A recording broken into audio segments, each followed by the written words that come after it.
Hello friends, তোমরা সবাই কেমন আছো? আশা করি তোমরা সবাই ভালো আছো। তো আমি এখন বেরিয়ে পড়েছি এই যে রোদ্রে। কোথায় যাচ্ছি তোমাদেরকে একটু বলছি। টোটোতে চেপে পড়েছি আমি, আর ছোট্ট মেয়েকে নিয়ে আমি যাচ্ছি হসপিটালে আমার কাকুকে 2 দিন হলো ভর্তি করা হয়েছে। কাকুর শরীরটা খুবই খারাপ, কাকুকে দেখার জন্য যাচ্ছি। আর মেয়ের বাবাকে নিয়ে যায়নি, কারণ মেয়ের বাবা ডিউটিতে চলে গেছেন। বলছে যে আমার সময় হবে না, পারলে তুমি একাই টোটোতে চেপে চলে যাও। তো তার জন্য আমি বড় মেয়েকে স্কুলে ছেড়ে দিয়ে ছোট্ট মেয়েকে নিয়েই রোদ্রে বেরিয়ে গেছি। তো রোদ আজকে 10টা বাজে, কিন্তু 10টার ভিতরে কিন্তু অনেক রোদ ছেড়েছে আজকে।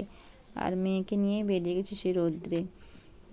উপায় নেই, নাহলে সেই আবার 4টার সময় মানে দুপুরটায় আবার অনেক রোদ লাগে। তার জন্য আমি এই যে সকাল সকাল 10টার সময় বেরিয়েছি। আর মানে খাবার টাবার নিয়ে এসেছি কাকুর জন্য, কাকিমার জন্য। তো কাকুর গালটা নাকি অনেক ফুলেছে, কাকিমা বলছিল। তো কাকুর জন্য একটু নরম নরম ডাল চাল দিয়ে খিচুড়ি বানিয়ে দিয়েছি, আর কাকিমার জন্য ভাত তরকারি নিয়ে এসেছি। আর ভিতরে কিন্তু আমাকে সবাই মানা করছে, বলছে তুমি উপরে যেও না পেশেন্টের কাছে ছোট বাচ্চাকে নিয়ে। তো একটু গেলাম, সবাই বকছিল, তবুও আমি একটু কাকুর সাথে কথা বলে বেরিয়ে আসলাম। আর সেখানে কিন্তু ভিডিওটা দেখাতে পারিনি কাকুকে নিয়ে, মানে দেখাতে পারিনি, কারণ মানে ফোন ধরার কেউ নেই। কাকু খালি আমাকে দেখে খালি কেঁদেই চলেছে যতক্ষণ ছিলাম।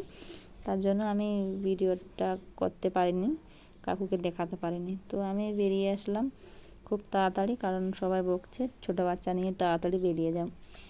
এলাও করছিল না আমাকে, তবুও আমি একটু জোর করে সবার কাছে একটু জোর করতে আমাকে একটু কথা বলতে দিল। 2 মিনিট কথা বললাম, কাকু কাঁদছিল। তো আমি কাকুকে বুঝিয়ে দিয়ে আসলাম যে তুমি কান্নাকাটি করো না, খুব তাড়াতাড়ি ভালো হয়ে যাবে। আর এখানে বেরিয়ে এসে একটু ছবি তুলছিলাম। আর কাকিমার জন্য যে ভাত নিয়ে এসেছিলাম, কাকিমা এখন ভাত খাবে। আর কাকিমার জন্য যে মাংসের তরকারি, বাঁধাকপি ভাজা নিয়ে চলে এসেছি।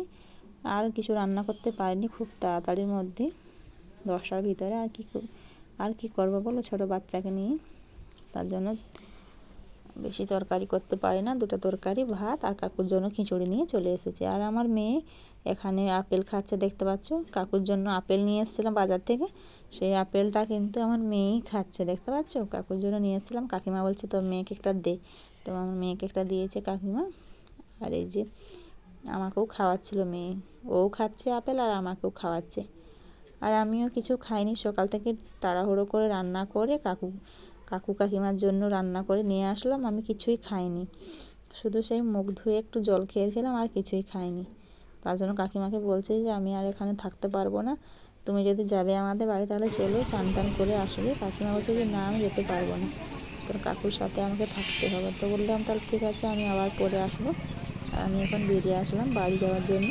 টোটো দেখছি এখন, টোটো আসলেই আমি চেপে চলে যাবো বাড়ি। খুব রোদ লাগছে, আর সকাল থেকে কিছু খাইনি, খুব খিদেও পেয়েছে আমাকে।